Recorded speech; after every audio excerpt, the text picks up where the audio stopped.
Assalamualaikum warahmatullahi wabarakatuh.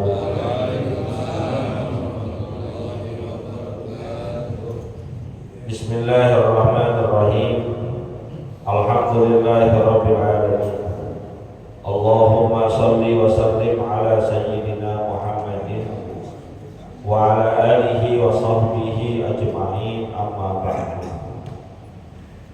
Inna asdaqal hadisi kitabullah wa khairal hadi hadi sayyidina Muhammadin sallallahu alaihi wasallam wa syarrul umuri muhdatsatuha wa kullu muhdatsatin bid'ah wa kullu bid'atin dhalalah wa kullu dhalalatin finnar. Subhanaka la ilma lana illa ma 'allamtana innaka antal alimul hakim.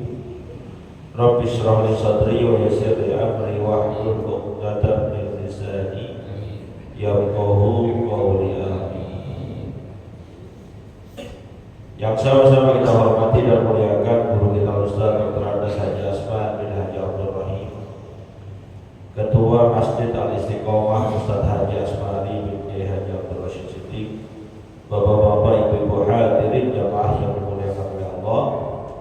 Kita lanjutkan kajian kitab An-Nasaihud Diniyah wal Wasaya Al-Imaniyah karangan Al-Habib Abdullah Al-Haddad. Bismillahirrahmanirrahim. Qala al-mu'allif rahimahullahu ta'ala anhu, fajtahid rahimakallahu bil khusyu'i wal khuduri bis shalah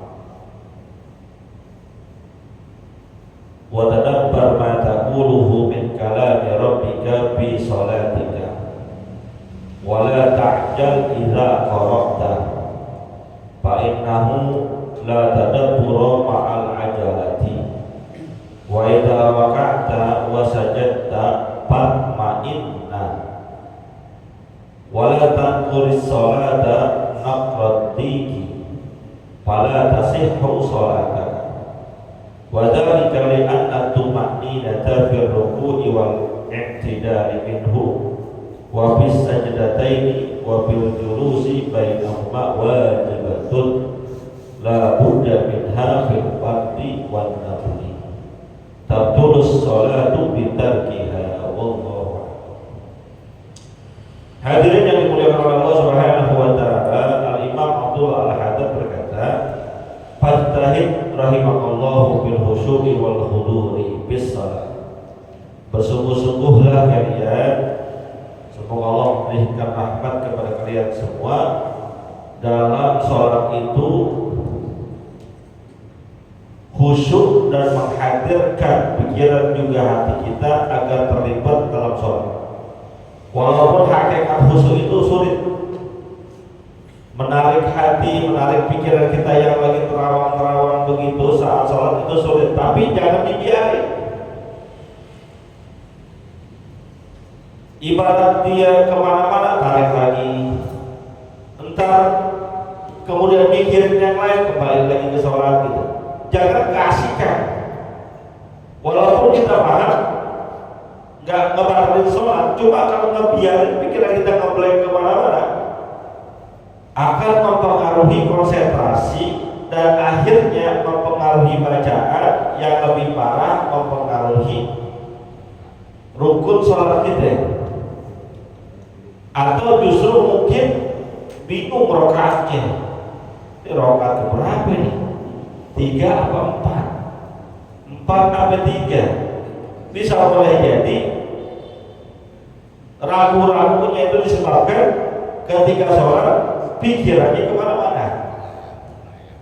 Jadi setiap lagi sholat, amin, bismillahirrahmanirrahim, alhaakumut takatsur hatta zurtumul maqabir, di pikiran terawang kemana-mana, balikin lagi. Terutama yang jadi makmum saat sholat jahar itu kan, kalau imam ketawa emang dia baca Fatihah, dia baca surah, dia baca, lebih gampang fokusnya. Yang repot makmum. Selesai waladhalin amin, imam dia baca Fatihah, kebetulan imam baca surahnya panjang, jam. Selesai Fatihahnya dia bengong, gue baca apa ya? Dengerin aja baca imamnya. Cuma karena pikiran kemana-mana, imam baca, kita pikiran kemana-mana, jadi kosong. Wadadabbura ma taquluhu min kalami rabbika fi shalatika, dan bertadabburlah, meresapi apa yang kalian baca daripada ayat-ayat Al-Quran dalam sholat. Yang mentadaburi itu ya harus paham maknanya, harus tahu artinya. Masalahnya kan kita orang Indonesia. Iya, kalau yang orang Arab bahasa Al-Quran walaupun enggak Arab 100%, tapi nyamper lah kalau orang Arab. Kita orang Indonesia kebetulan enggak belajar bahasa Arab. Imam baca Qul huwallahu ahad Allahus samad lam yalid wa lam yulad wa lam yakul lahu kufuwan ahad. Walaupun tuh ayat udah berulang-ulang kali kita baca, kan nggak semua kita tahu artinya, nggak semua kita paham maknanya. Itulah sebabnya kenapa kita harus senantiasa dituntut belajar sampai akhir hayat. Zaman sekarang kan cukup gampang untuk memahami ayat, walaupun ini enggak jadi patokan. Iseng-iseng baca terjemahan. Pertanyaannya, di rumah punya enggak Quran terjemahan? Pak, di rumah punya enggak Quran terjemahan? Benar. Nah, saya tanya dulu pertama, Quran yang mushaf punya enggak? Punya ya.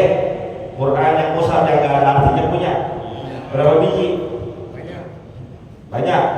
Anggap kalau banyak. Yang sering saya sedihkan adalah jumlah Quran kita lebih sedikit dari jumlah HP di rumah kita. Ini HP di rumah, anak punya, ada anak tiga-tiganya punya HP, istri punya HP 4, kita 5, karena kita punyanya 2. Yang satu untuk yang dibuka-buka istri, yang satu yang betul-betul penting. Begitu biasanya laki-laki. 5 lah dalam. Karena HP kita di rumah 5, Quran kita ada 5 kan? Atau itu juga udah copot ini aja nih. Seringan dibaca kali. Begitu kan biasanya. Oke, udah punya Quran. Karena Allah dalam berbagai ayat, dalam berbagai keterangan di dalam Al-Quran meminta kita mentadaburi isi Al-Quran, karena Al-Quran itu petunjuk kita. Hudan linnas wa bayyinatin minal huda wal furqan. Quran itu petunjuk. Masalahnya Quran itu berbahasa Arab, kita ngaji enggak. Karena kesibukan waktu, bagaimana Quran itu bisa menjadi petunjuk? Salah satu caranya, coba buka terjemahan. Ada nggak di rumah Quran terjemahan? Semuanya punya.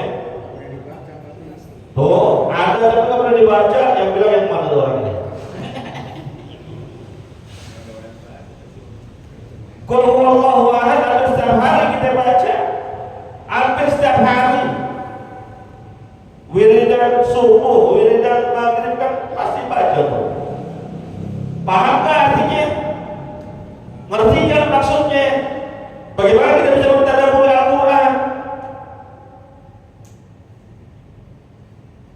Pantas kalau Al-Quran itu nanti di akhir zaman hanya tinggal tulisannya doang. Kenapa? Umat Islamnya tidak mempelajari dengan baik dan benar, akhirnya gak paham maknanya, gak ngerti maksudnya. Pantas umat Islam sekarang ini terbelakang. Kenapa? Sama Al-Quran jauh. Pantas umat Islam sekarang ini gampang terombang-ambing, sebagaimana yang dikatakan Rasulullah SAW, akan datang satu masa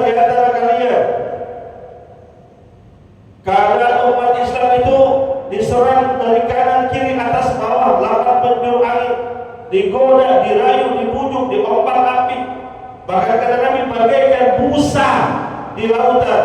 Bagaimana angin berhembus ke situ busa berjalan. Gak punya pegangan, gak ada prinsip. Kenapa? Karena meninggalkan Al-Qur'annya. Karena jauh dari kitab sucinya.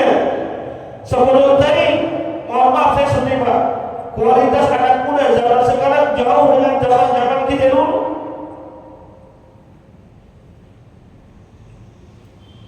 Kalau bulan Ramadan zaman saya kecil, teman-teman saya kan banyak nih remaja-remaja nih. Barang anak saya remajanya. Itu apa masjid betah banget. Apa masjid doyan banget. Walaupun kita yang bulan puasa cuma numpang tidur di masjid, tapi rasa nyaman kita dengan masjid luar biasa. Mau kita hadir duduk bertadarus setelah tarawih. Setelah itu kita ada terus di masjid. Subuhnya nongol lagi. Sekarang mana coba lihat. Banyak yang nongkrong di pinggir jalan. Banyak yang asik dengan gadget dan HP-nya.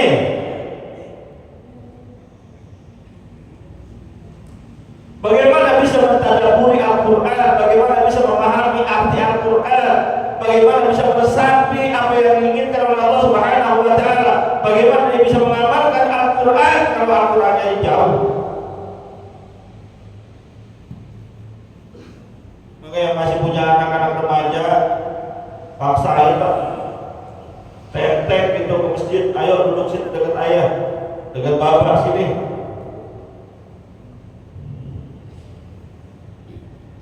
Jangan sampai jauh dengan Al-Quran.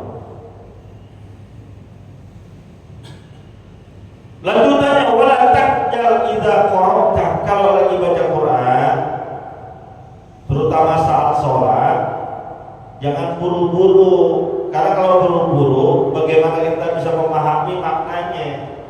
Santai aja. Warattilil Qur'ana tartila. Tartil, mujawwad, bertajwid.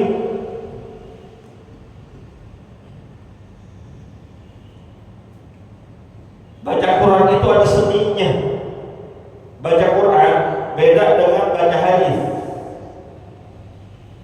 Baca Quran ada tajwidnya, ada yang namanya idgham, ikhfa, iqlab, qalqalah, sughra maupun kubra. Tapi dalam baca hadis nggak ada tajwidnya. Maka kalau baca hadis nggak pakai dengung. Tapi kalau baca Quran ada dengungnya, karena memang begitulah Al-Quran diturunkan. Bertajwid, tartil.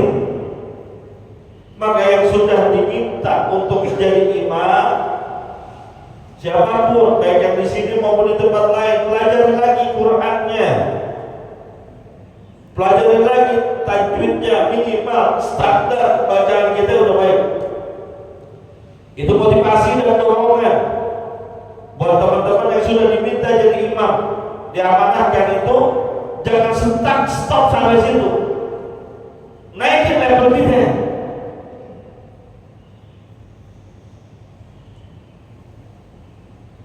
Minimal bacaan Fatihah kita bagusin lagi. Kalau bacaan kita udah bagus, Fatihahnya naikin level ke bacaan surahnya. Ayo.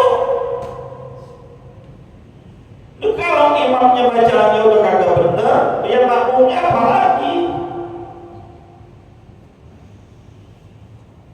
Makanya kalau ada hadis Nabi Muhammad SAW mengatakan, idza shalla ma'an nas falyukhaffif. Apabila kalian sholat bersama manusia, bahasa Nabi falyukhaffif, ringani, bukan cepetin, salah tuh.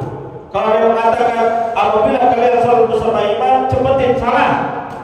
Karena bahasanya idza shalla ma'an nas, apabila kalian sholat bersama manusia, jadi imam, falyukhaffif, ringani. Maksudnya apa ringani?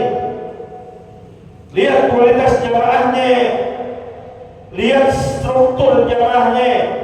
Anak-anak, anak muda, orang tua, lihat presentasinya. Orang tuanya masih banyak, boleh agak cepat, tapi jangan ngepot, jangan ngebut. Jangan sampai selesai sholat tarawih orang tua bermain ke pinggang, kacau, imamnya kacau. Ada yang begitu.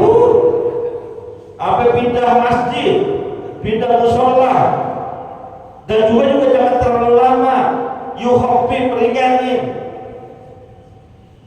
Ringan dalam artian tanya jemaahnya, mohon maaf ya Pak, udah lebih dari 10 tahun yang lalu masjid kita diminta sholatnya 1 juz, diminta oleh guru kita. Sampai terakhir Senin saya pasti panggil lagi, digeret lagi, masih belum mau juga sholat 1 juz 1 malam. Saya tuh merasa dosa sebetulnya, karena ya Allah perintah guru. Tapi saya lihat jemaah saya, kira-kira ini kalau Ramadan tahun ini saya bikin 1 juz, kira-kira pada tetap apa pada kabur? Tuh kan, baru saya mau usuli, tetap kabur. Itulah makna paling hobi. Jangan ada keegoisan, gue paksain 1 juz. Misal, iya dah, hari pertama beres, hari kedua kabur. Mending kalau kaburnya yang masih dekat, masih jauh, kan makan waktu juga. Itu makanya saya juga pikirin begitu. Akhirnya ya antara kalau yang mulai lama dikit, yang mulai 21 sampai 30 itu boleh lama dikit. Kalau yang habis bisa ya udah dah, al-haq kubur paketnya udah. Itu juga yang Fatihahnya 2 kali nafas. Yang penting tahdir menjawab. Teman-teman yang bacaannya saya dengar kengepotan, langsung saya tegur. Ada beberapa sini yang imam saya tegur. Jangankan yang kecepatan, yang kelamaan juga saya tegur. Rapi aja urusannya. Siapa sih yang nyusun jadwal begini pasang? Bacanya lama banget. Yang begitu saya tegur juga. Yang kecepatan tegur juga, jangan terlalu cepat. Paling hobi berinya. Kenapa kalau kita baca terlalu cepat, gimana bisa memahami artinya? Maka kalau ada kita berseliweran itu di media-media sosial, sholat tarawih, ada yang kecepatannya 100 km per jam, bukan? Ada yang 300 km per jam kecepatannya, yang heboh lagi ada yang kecepatan cahaya. Ada saya itu gimana sih sholat tarawih kecepatan saya? Allahu Akbar, Bismillahirrahmanirrahim, Waladhdallin, Bismillahirrahmanirrahim, Yasin, Allahu Akbar, Masya Allah. Itu kecepatan. Saya yakin jemaah nggak bisa. Ya, jadi ringannya. Nah, salah satu ringannya adalah baca Qur'annya, baca ayatnya jangan terlalu cepat. Wala ta'jal idza qara'ta fa innahu la tadabbur ma'al ajab. Kalau kita terlalu buru-buru bacaannya, nggak bisa mentadabburinya. Tapi jangan juga terlalu lama. Kalau mau sholat apa namanya biasa di luar tarawih mau ada lama, silahkan.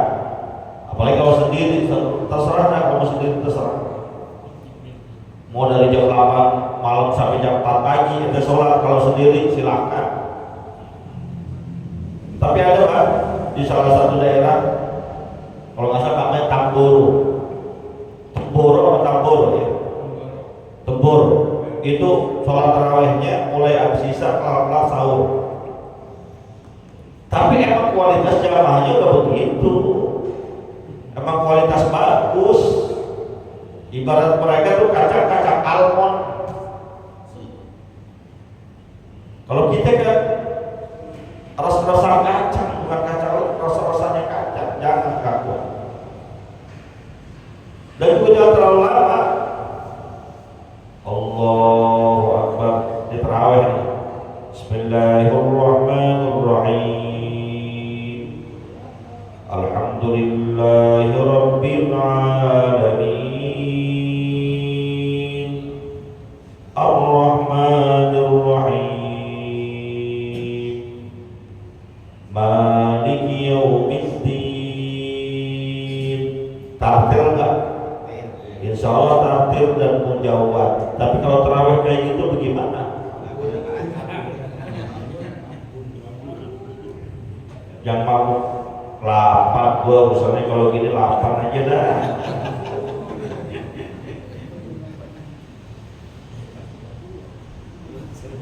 Kalau sendiri terserah tersendiri. Waladhdallin. Amin. Wasiqal ladzina taqaw ilal jannati zumara. Ya, dibaca surat Fatihah. Habis terus. Tuh enggak yukhafif. Tapi untuk tadabbur bagus. Kalau mau begitu, sholatnya sendiri. Mainnya di rumah dah. NTAP jam 3 mungkin terserah. Ini kadang kita kalau sholat di rumah cepet. Kira sholat di sini lama-lamaan. Kebalik, sholat di rumah sendiri lama.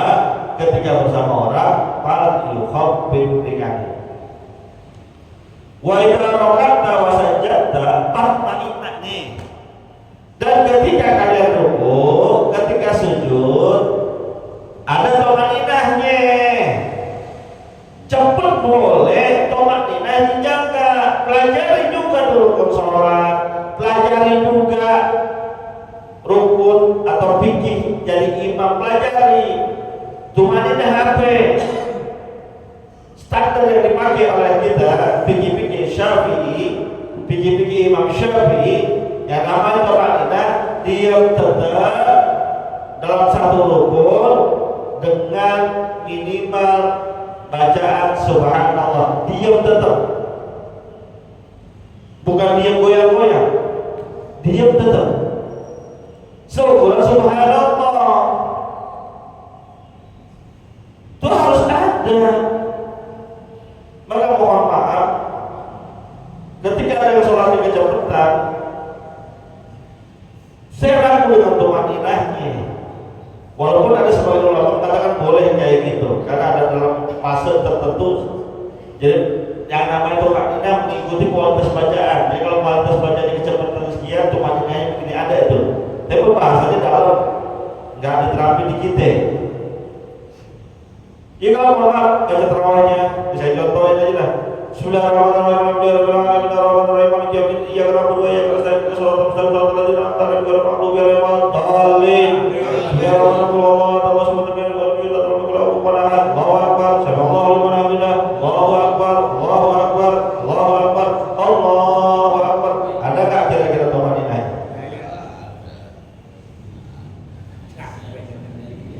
Cepat Pak. Orang 23 rakaat 7 menit. Mulai setengah 8 jam 7.40 selesai. Enak. Cuma ada nggak tumaninahnya? Karena kalau nggak ada tumaninahnya, sholatnya nggak sah. Sholatnya nggak sah berarti nggak diterima. Kalau nggak diterima, nggak ada pahalanya. Itulah yang kata Syekh Ibnu Rustam dalam At-Tarjuman, wa kullu man bi ghairi ilmin ya'malu a'maluhu mardudatun la tuqbalu. Beramal beribadah nggak ada ilmunya, nggak belajar dengan baik dan benar, sehingga sholatnya kayak gitu, nggak ada tumaninahnya, maka ibadahnya ditolak, kagak diterima. Capek nunggal-nunggi tumaninah. Wala takuli sholataka ratiki fala tasihha sholataka. Fala tasihhu sholataka. Dan ketika sholat itu jangan kayak matok ayam. Ayam matok kan kalau lagi makan gitu. Karena kalau sholatnya kayak gitu nggak sah di kata perkara kita, nggak sah. Baik sendiri maupun berjamaah. Allahu Akbar. Subhana rabbiyal azim wa bihamdihi sami'allahu liman hamidah. Maka minimal yang jadi imam tarawih zikir subhana rabbiyal azim ataupun subhana rabbiyal a'lanya minimal sekali. Minimal. Jangan cukup subhanallah. Kenapa ya? makmumnya kasihan. Kalau cukup itu subhanallah, itu cukup, makmumnya nggak kurun dah. Subhana rabbiyal azim wa bihamdihi, 2 kali boleh. 3 kali ya nggak apa-apa kalau semuanya sepakat. Mikirin juga, mikirin jadi imam, mikirin makmum nih. Ini kalau saya kekuatan sekian, tuh yang di belakang saya sanggup nggak ngikutin. Kenapa? Repotnya kalau ada makmum ketinggalan lebih dari 2 rukun dengan imam, batal sholat makmum.